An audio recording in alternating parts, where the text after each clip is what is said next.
Cek.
Oke, selamat pagi yang sudah bergabung. Valdo, email, Dev. Ya, sudah bisa aktif video.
Motor bagus nih untuk kamera.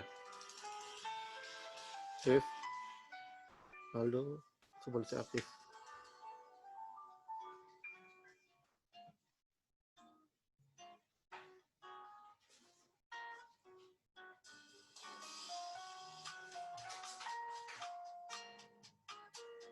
Oke, pakai seragam.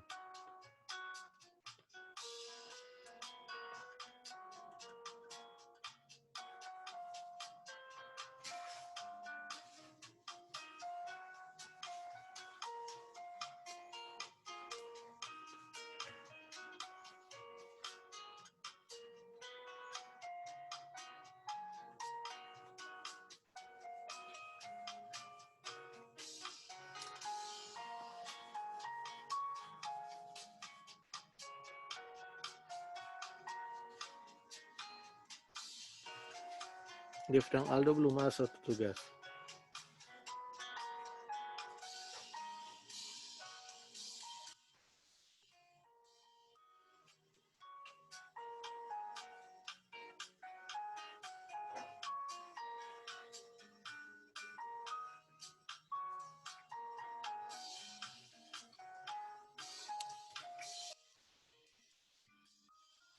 Dev, seragam Dev.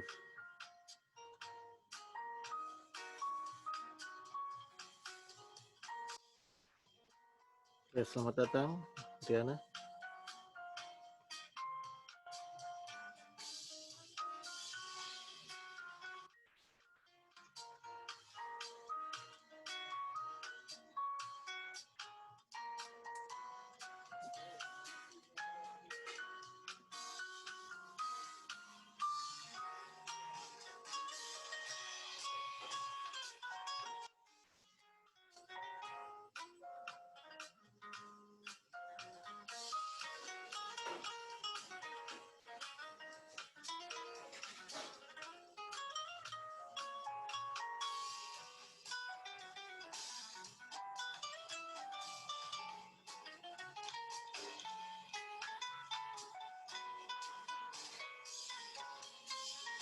Oke, baiklah.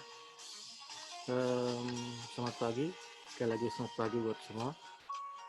Jadi ini pertemuan yang sekian untuk mata pelajaran ini, tapi masih dalam tinjauan profesi dan manajemen kerja desain grafis. Masih banyak dalam hal ini yang kita belum selesaikan. Jadi ada hal-hal yang penting lagi. Oke, ini sudah kita lewati. Sebelumnya kita harus lewati bagaimana itu profesi dan apa itu profesional. Ya, baiklah, kita sudah bisa berpikir bagaimana menjadi orang profesional, dan sekarang kita masuk ke ini yang prinsip kerja. Ketika memulai sebuah ide dan seterusnya, mempelajari bentuk desain. Desain adalah sarana, selalu memperhatikan detail. Dan yang berikut ini yang lanjutan ini minggu lalu. Jadi ada hal-hal lagi yang penting sebagai kita sebagai seorang desain grafis nantinya. Oke, selamat datang Filia. Itu yang keenam. Nah, di situ rapi dalam manajemen file.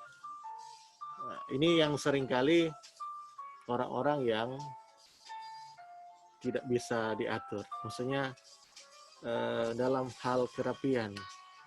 Bukan cuma dalam segi teknis bagaimana rapi dalam mendesain, tapi dalam mengatur file. Kenapa ini penting? Ini penting karena ketika orang mau cari sebuah gambar atau ada footage yang orang so simpan, mungkin ada teks-teks atau ada gambar-gambar yang orang pernah cari di internet yang jadi bahan nantinya untuk desain. Ketika itu tersusun dengan rapi, orang so file. Oh, ini khusus untuk gambar vektor, misalnya gambar-gambar logo dan seterusnya. Itu disusun rapi supaya ketika kalian nantinya akan mendesain sesuatu, nggak mau cari-cari loh, ini dari mana, ini dari mana. Baru project-project kerja kalian hasil kerja dalam bentuk PDF sendiri, dalam bentuk JPEG itu pun sendiri. Jadi dipisahkan, jangan disamakan. Jadi diatur sedemikian rupa, diatur rapi supaya nggak mau bingung lagi mau cari bagaimana. Jadi dalam orang profesional juga dia harus rapi dalam manajemen file. Berawal dari kedisiplinan, mengatur file dalam folder-folder yang terorganisir dengan baik. Nah, seperti itu. Jadi yang keenam, rapi dalam manajemen file. Oke, yang ketujuh, buatlah semua menjadi sederhana. Oke. Sebuah desain yang bagus bukan mau menunjukkan seberapa ramainya, seberapa banyaknya footage atau gambar-gambar yang kalian masukkan ke dalam. Kalau kalian lihat di jalan-jalan atau di billboard itu papan reklame yang besar. Jadi ada yang kebanyakan sekarang orang membuat desain cuma latar belakang yang polos, baru cuma tulisan yang sederhana. Nah, dan itu lebih enak orang melihat dibandingkan sebanyak sekali gambar, so beribet-ribet, akhirnya tidak jelas setiap informasi yang disampaikan. Jadi namanya sebuah desain itu bukan menunjukkan seberapa banyaknya itu orang mau tampilkan, tapi seberapa pesan itu bisa tersampaikan. Apakah pesan itu bisa tersampaikan ke orang lain atau tidak? Kalaupun ketika misalnya di jalan tuh, kalian membuat sesuatu, misalnya papan iklan, dan membuat sesuatu, tapi itu tidak menunjukkan ada DP nama stopping power. Nah, kalau di istilah desain itu DP nama stopping power. Jadi stopping power itu orang-orang seakan-akan terhenti sejenak untuk melihat desain itu. Nah, berarti ada sesuatu hal yang pertama pasti menarik. Baru ada satu hal yang mungkin berguna untuk dia atau penting untuk dia tahu. Nah, maka dia harus lihat, oh ya seperti ini. Tapi kalau desain-desain yang so enak mau dilihat, pasti ya istilah stopping power tadi sebenarnya akan ada. Jadi orang cuma lewat begitu, cuma sembarang langsung lewat. Nyendak, oh iya apa itu? Ih, rupa menarik sana. Jadi seorang desainer grafis juga bukan cuma dalam hal jago teknis, jago dalam editing dan seterusnya, tapi dia harus bisa merasakan sebagai seorang pengamat di situ. Bagaimana ketika kalian mendesain sesuatu, kalian ini lihat ini, apakah ini orang akan memperhatikan desain itu ternyata seperti itu. Jadi rancangan desain yang terlalu rame dan seterusnya memang itu juga yang seringkali bikin orang bosan melihat. Biasanya yang sederhana, simple, jelas, itu yang lebih banyak orang suka. Jadi buatlah semua menjadi sederhana. Setiap elemen desain yang harus dibuat harus beralasan. Sama seperti saya bilang, harus ada alasan, harus ada DP maksud di dalamnya. Karena kalau ketika orang membuat sesuatu, suatu karya desain, tapi minta apa so ini tuh randa backing, DP tujuan untuk siapa yang mesti lihat. Kalau sana yang minggu lalu yang saya sudah bahas bahwa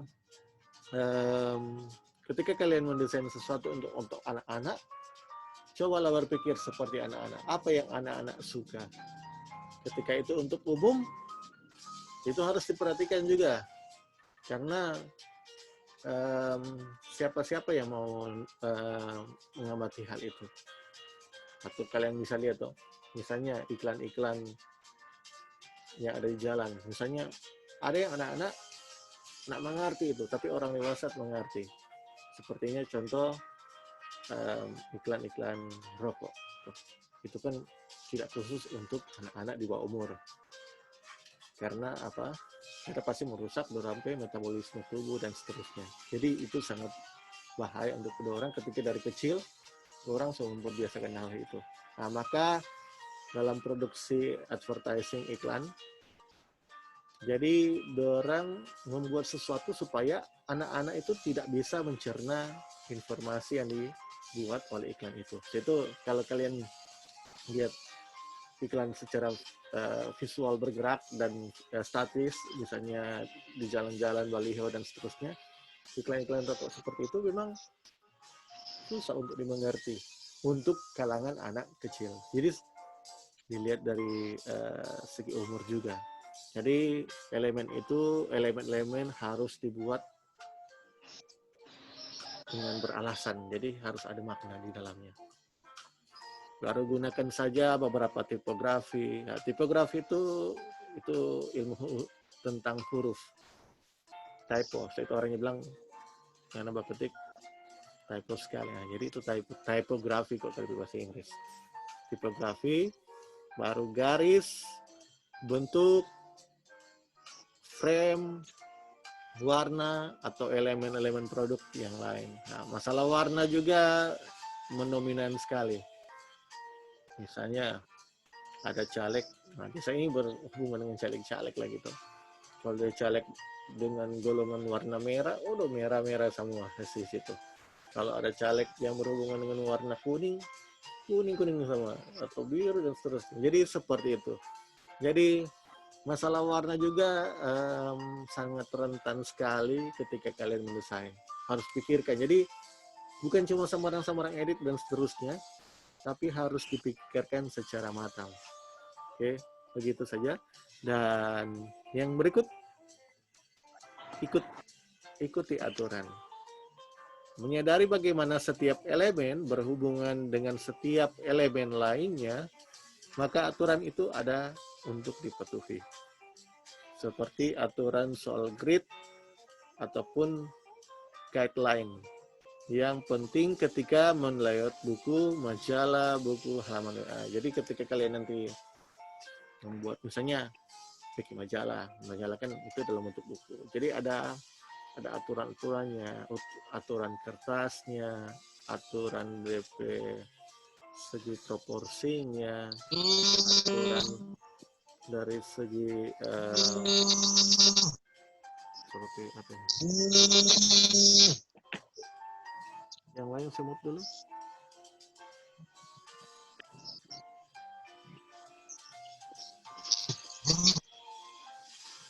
Oke.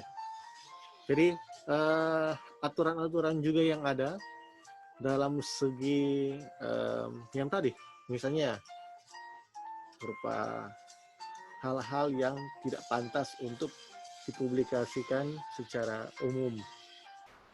Misalnya ada unsur-unsur yang sama dengan juga ada video sama, unsur-unsur sara, unsur-unsur yang berbau pornografi atau berbau kekerasan, itu juga itu harus dipatuhi. Jadi banyak hal di sini yang kita harus perhatikan, bukan sambarang-sambarang. Jadi pilih-pilih gambar yang sesuai, dan juga ada gambar-gambar yang ada DP lisensi, maksudnya ada DP jadi seorang yang pembuat gambar itu juga mungkin ada aturan-aturan tertentu supaya jangan sampai orang hasil karya itu diklaim bahwa orang membajak atau meniru orang lain, seperti itu. Oke, lanjut. Yang ke-9. Yang ke-9, jangan takut kesalahan. Nah, ini yang seringkali bikin patah semangat ketika seorang desainer, apalagi masih baru, mungkin baru pertama kali ini atau gimana. Karena mungkin di sini hampir rata-rata baru sini. Mungkin baru mau mencoba atau mungkin memperbiasakan diri. Jadi jangan takut kalau salah. Aduh, jadi kita bikin begini kok salah kan. Tadi soal lewat mesti aturan, mesti ini segala macam. Tuh, kalau kita mau desain, akhirnya motivasi untuk melakukan sesuatu sekian ada. Jadi biarkan diri Anda untuk mencoba hal-hal baru, melihat apa yang terjadi di saat tidak diharapkan. Justru seringkali akan membantu mata Anda melihat hal-hal yang baru. Kalau orang yang tidak pernah mencoba, orang akan tidak mau tahu, pastinya. Orang tidak akan tahu apa yang akan menjadi nantinya. Kalaupun itu ada kesalahan, itu menjadi bahan koreksi untuk memperbaiki. Oh, ternyata kita masih salah di sini. Oh, ternyata kita penggunaan warna masih tidak sesuai. Ternyata kita desain DP proporsi out of line, maksudnya dari batas-batasan tertentu yang sudah terlewati DP. Akhirnya orang enak dilihat. Jadi belajar dari kesalahan dan jangan pernah takut dengan kesalahan itu. Lalu yang berikut, brainstorm, tukar pikiran. Diskusikan ide desain awal Anda dengan beberapa pihak yang berkepentingan dan berhubungan. Oke, ketika kalian berhadapan dengan klien, ini orang bukan cuma kepada orang sendiri tuh. Orang mendesain sesuatu pasti ada maksud dan tujuan. Kecuali untuk konsumsi sendiri. Cuma suka gambar itu lain lagi. Tapi di sini bercerita soal bagaimana kalian mendesain sesuatu untuk orang lain. Misalnya for sekolah atau for mungkin ada teman yang nantinya mungkin suruh kata orang, anak MM kan boleh mendesain akan ini. Nah, jadi kita saling tukar kita tanya ke dia apa yang dia butuhkan, apa yang dia suka, dan seterusnya. Jadi saling bertukar itu, jangan pasif. Jadi harus aktif, cari tahu DP informasi, karena ketika orang kurang informasi, maka hasil yang orang akan terapkan dalam orang desain itu tidak akan tersampaikan dengan baik. Akhirnya hal yang mengecewakan bisa terjadi di situ. Akhirnya seorang desain, orang kurang bertanya, kurang saling tukar pikiran di dalamnya dengan orang peserta akan atau klien kita. Akhirnya kita tidak akhirnya mereka tidak rasa puas dengan apa yang kita buat. Jadi seperti itu.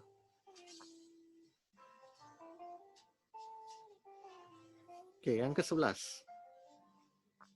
Yang ke-11, Ukurlah waktu pengerjaan. Ya, ukurlah waktu pengerjaan. Cukup menuliskan beberapa banyak waktu yang Anda habiskan untuk setiap proyek. Menyadari beberapa lama Anda untuk mendesain sesuatu akan membantu Anda memilih jenis proyek yang akan dikerjakan sesuai dengan kemampuan dan tentunya untuk membantu penentuan pekerjaan. Ya. Ini biasanya untuk orang-orang yang banyak job. Maksudnya misalnya dia banyak berkarya dan orang banyak banyak tahu. Ketika ada permintaan-permintaan untuk mendesain sesuatu, ketika kita tidak kontrol dalam masalah waktu sini bisa berantakan. Maksudnya begini, kita masih mengerjakan proyek dari orang sebelumnya. Karena rampai proses lama atau rampai pengerjaan lama, akhirnya ketika ada klien baru datang dan dia untuk jadi akan berantakan di situ, akan saling bertabrakan dan orang akan jadi kebingungan di situ. Ketika orang merasa kebingungan di dalamnya, maka orang pemikiran itu bukan lagi terfokus kepada orang desain, semua fokus pada mesti cepat-cepat begini. Akhirnya ketika orang mengerjakan dengan terburu-buru sehingga sesuai dengan konsep, akhirnya orang pemikiran buyar atau blank. Jadi orang tipe hasil jadi maksimal. Jadi seperti itu. Jadi waktu juga sangat penting ditata, diatur supaya mendapat suatu kualitas yang baik. Dilihat di situ. Dan berikut berbagi pengetahuan. Banyak desainer belajar justru saat bekerja dengan teman atau kolega. Tidak harus saat mengerjakan proyek yang sama, tapi kadang-kadang hanya bekerja di ruangan yang sama, lalu berbicara tentang bagaimana kita melakukan sesuatu. Ini bisa menjadi dasar pengetahuan baru. Ya, saling berbagi,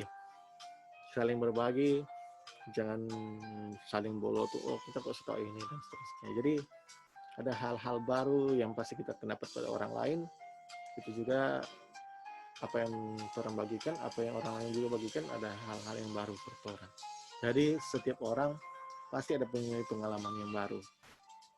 Apalagi kalau kalian banyak follow di misalnya di Instagram dan seterusnya orang-orang lain itu dapat pengetahuan yang baru. Bukan cuma dalam kelas ini, tapi bisa di mana saja sebenarnya.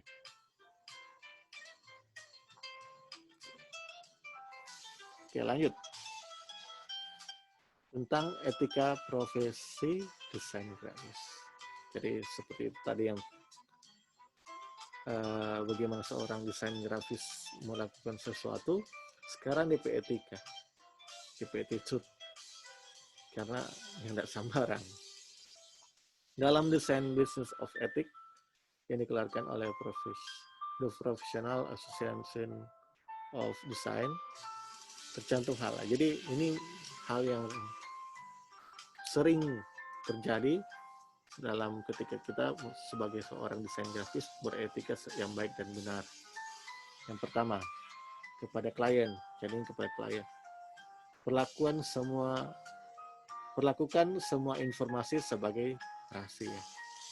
Nah, seringkali dalam mengerjakan proyek, seorang desain grafis memiliki akses kepada informasi rahasia mengenai bisnis klien, menyangkut strategi mereka, rencana pertemuan, produk baru, bahkan produk internal. Sebaiknya Anda tidak berbicara dengan siapapun dengan segala hal menyangkut informasi perusahaan maupun mengenai proyek dan seterusnya.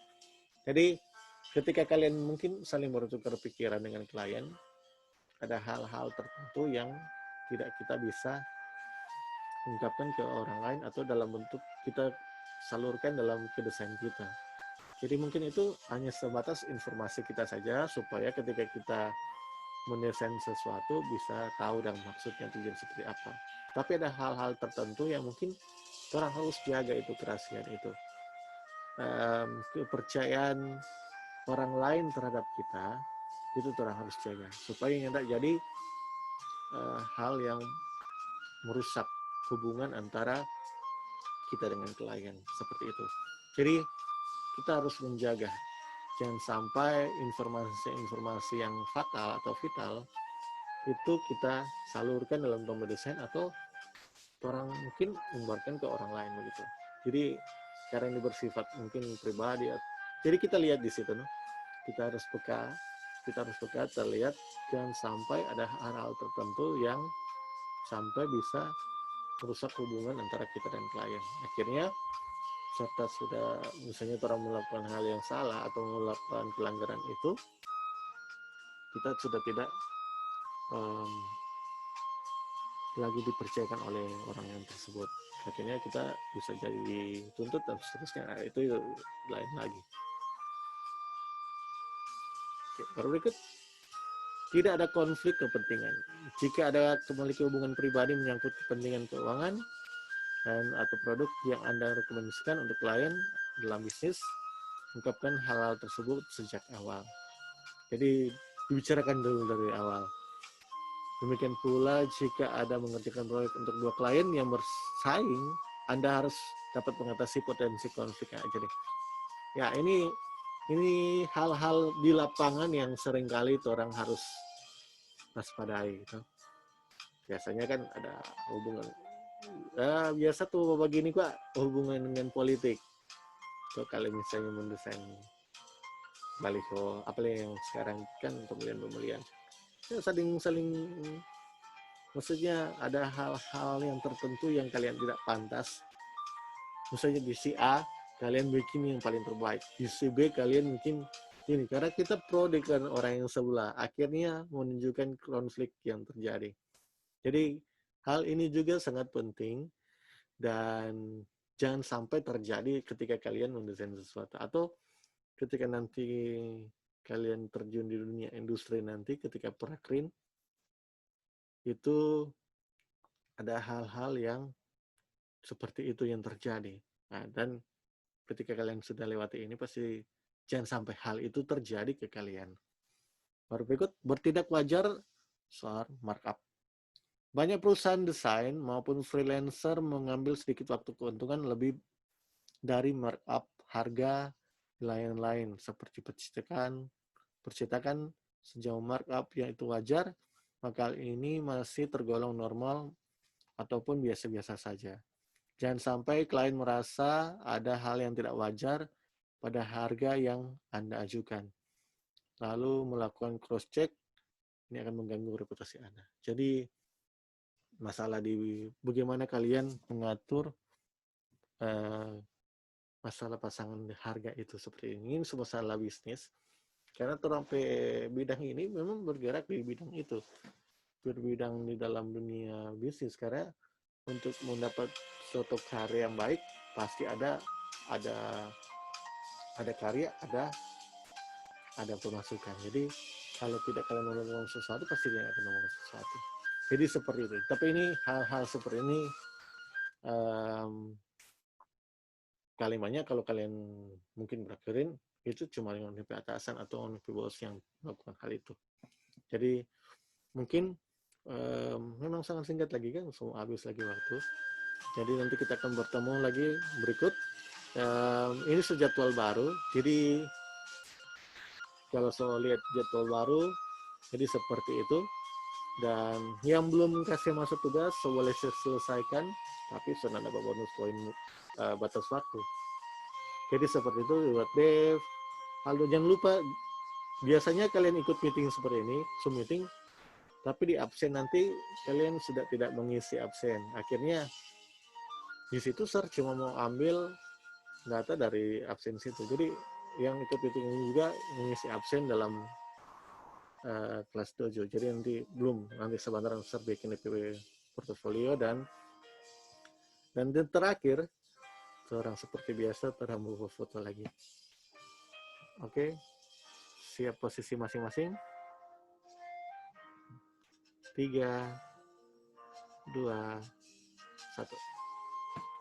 Terima postur. Potong tutup. Oke, yang sebelum-sebelumnya yang mungkin ketinggalan serta tinggal, ada di link yang Sarso share di grup di kelas dojo. Jadi itu ada kirim di situ.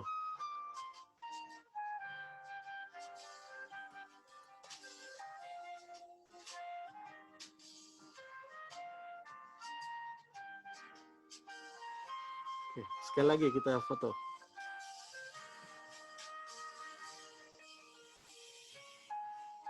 Terbaik-baik.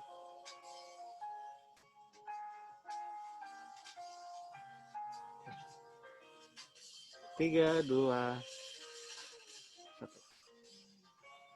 Oke, sampai jumpa berikut. Jangan lupa tuh tugas-tugas. Jangan lupa tuh sama-semua yang ada di grup. Kalau ada yang mau chatting-chatting yang lain-lain atau yang mau tanya-tanya sesuatu, bisa langsung di grup. Kalau boleh jangan di WA supaya tidak mau banyak full data di WA. Oke, sekian mungkin sampai di situ dulu. Nanti terang jumpa di lain waktu. Terang lihat dari jadwal baru yang ada. Oke, see you. Doa. Gila, beringat dong.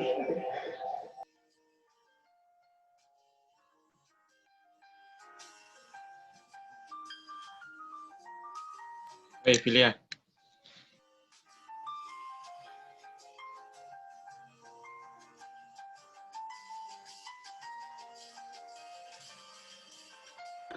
Sebenarnya orang situ.